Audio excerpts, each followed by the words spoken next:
Section थे, जैसे 28 to 44 house का था बिजनेस का, 44A, 44AA, 44AB, 44AD, 44ADA, 44A, ये सारे B, BBA, BBB सारे सेक्शन थे। 111A, 112, 112A, 115A, 115AB, 115AC, 115AD, 115AE, 115AF, 115G, ये सब सेक्शन H, I, फिर 115B, BA, BAA, BAB, BAC, BAD, BAE है ना, फिर BB, BBA, BBB, BBBC, BBD, BBDA, BBE, BBF, BBA, BBH, BBI, BBK क्या है?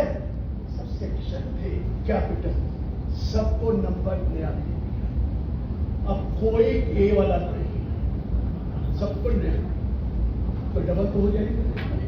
हुआ कुछ ऐसे सेक्शन थे, जब मैं पढ़ाता था स्टूडेंट को कहता होता था, तो मैं कहता था बेटा एक सेक्शन सीए थे, एक सेक्शन रोज पढ़ लिया, सर समझ में पड़ा कहाँ पढ़ लिया, सेक्शन सब सेक्शन लॉ सब हमारे समझ में, मैं पढ़ तो लिया।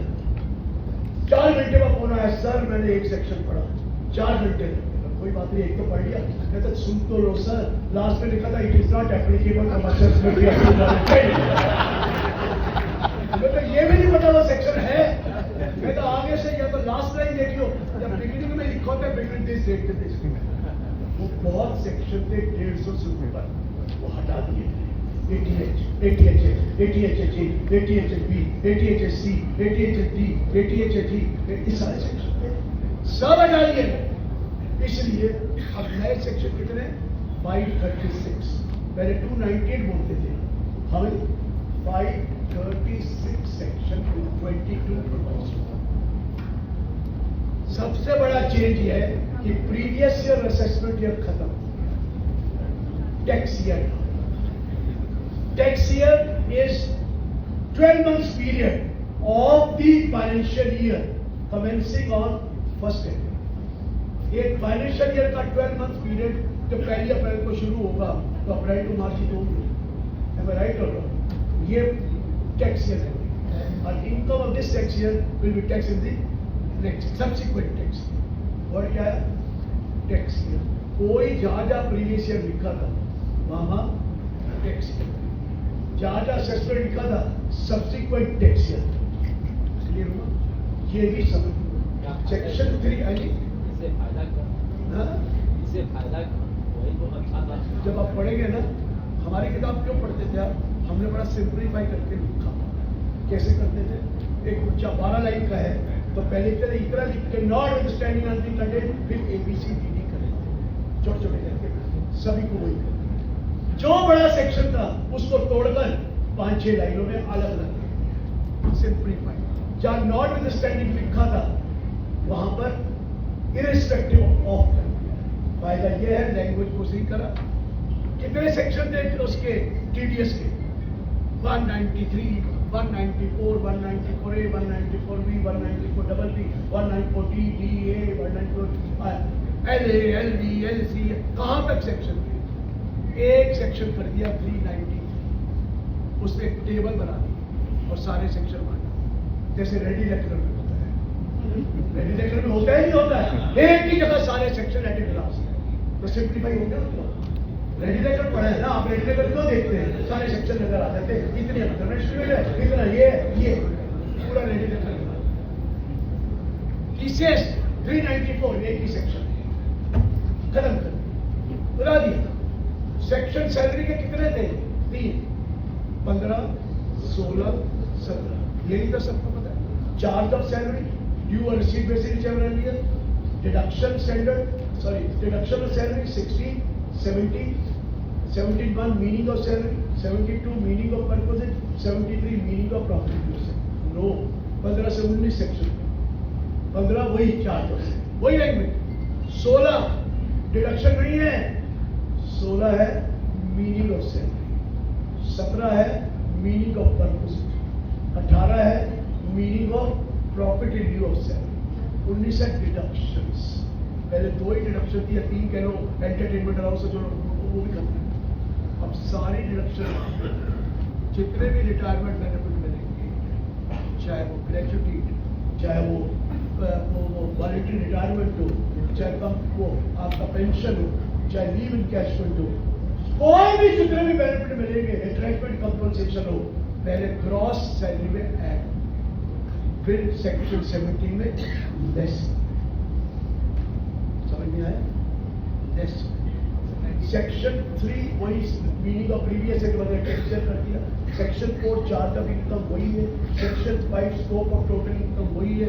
सेक्शन 6 रेजिडेंशियल स्टेटस में होता था expression 1 in case of a citizen of India who leaves India for the purpose of employment outside India, the period of 60 days in condition number 2 shall be substituted by 182 लिखा होता था। और in case of a person citizen of India or a person of Indian origin who makes a visit to India in any previous year, the period of 60 days is 182। उसको section expression नहीं रखा, क्या रखा? Section में चीजें वही है लेकिन सिंप्लीफाई तरीके से लिख दिया। सेक्शन 7 होता था रिसीव्ड इन इंडिया, वो 7 डाला। 9 भी सेक्शन होता था वो जो डिसोल्यूशन और रिकॉन्स्टिट्यूशन ऑफ पार्टनरशिप का टीम, उसको सेक्शन 8 है। एक 5 सेक्शन होता था एलोकेशन जो पोर्टुगीज वाला था, उसको 10 कर। अब 10 का पहले इनकम एक्सेप्ट, अब कौन सा होगा इनकम एक्सेप्ट? 11। इनकम एक्सेप्ट कितनी थी? कम से कम 70-80 की। कुछ नहीं किया। 11 में 10 लाइन लिखी है, बाकी लिखा है they are except for except please refer to schedule 2, schedule 3, schedule 4, schedule 5, schedule 6, schedule 7। आदमी वाइज कर दी, इंस्टीट्यूशन वाइज कर दी, वो सारा अलग अलग पीछे फ्रंट लाइट हो गया और बैक हैवी, सारे वहां लिखा सब प्रोविजन में। ये सेक्शन 10 का है। सेक्शन 13 होता था वो ये पॉलिटिकल पार्टी वगैरह, वो 12 कर दिया, दोनों जोड़ दिए, पॉलिटिकल पार्टी और इलेक्टोरल ट्रस्ट। और 13 को कर दिया हेड्स ऑफ इनकम, वही 5 हेड्स। पहले 14 ये होता था वो एग्जेक्ट इनकम का, वो 15 कर दिया हेड्स वो वाला सैलरी, 15, 16, 17, 18, 19। कैपिटल अब बिजनेस पहले 22 से होता है, अब 20 से, क्योंकि वो बीच में खाली था ना इंटरेस्ट एंड सिक्योरिटीज, वो आया 20 से 25 तक हाउस का, 26 से 66 तक बिजनेस जो करा 44 डबल एडी, वो सबको एक नंबर सेक्शन दे दिया। अब कितने हो गए? 26 से लेकर 66 सेक्शन। कैपिटल गेन 67 से लेकर 91 सेक्शन। अदर सोर्सेज 92 से लेकर 95 सेक्शन। क्लबिंग ऑफ इनकम जो 64, 61 होता था, 96 से 100 और 101 वो रख दिया टोटल इनकम। और जो 68 होता था, 69 होता था, 69A, B, C, D, उसका नाम 101, 102, 103, 104, 105। जो 115B भी होता था 60% वाला, 195 सेक्शन का। जो कैपिटल गेन होता था 111A वाला, वो 196 हो गया। जो अदर कैपिटल गेन होता था वो 197 हो गया। जो 112A होता था वो 98 हो गया। लैंग्वेज से जहां जरूरत पड़ी उसको रीअरेंज करके सिंप्लीफाई कर, ऐसे ही और भी सिंप्लीफाई कर, एक टेबल बनाकर बिल्कुल उसको ऐसे कर दिया कि ताकि बिल्कुल सामने नजर आए। और ये 536 सेक्शन लैंग्वेज सिंप्लीफाई, रीअरेंजमेंट, टेबलें डाल दी, कोई बात वो इरिस्पेक्टिव ऑफ हटा दिया और सेक्शन सारे बदल गए। क्योंकि बदले इसलिए कि 150 तो खत्म हो गए और जो कैपिटल वाले थे वो सारे मेन। ऑब्वियसली एक सेक्शन होता था टनेज टैक्स इनकम, बड़ा होगा इसलिए क्योंकि यंग है। ओशन गोइंग शिप, वो सेक्शन शुरू होता था 115B से, 28 सेक्शन। मैंने कहा BWXYZ तो खत्म, B, BA, BB, BC, BZ, BD, और BZ हो गया, खत्म नहीं हुआ। BZA, BZB, BZC, ऐसे ही पढ़ते थे। खत्म, पूरे नाम दे दिए, फुल सेक्शन, लेकिन उनको 28 को 14 में मर्ज। जैसे पॉलिटिकल पार्टी अलग था, इलेक्टोरल ट्रस्ट का सेक्शन अलग था, मर्ज कर 87, 80CCA, 80CCD, 80E, 80F सारे हैं, नंबर पूरे थे। अब 80 वो नहीं है, अब 104, 105, 106, 107, 108 पूरे 80 यू तक है।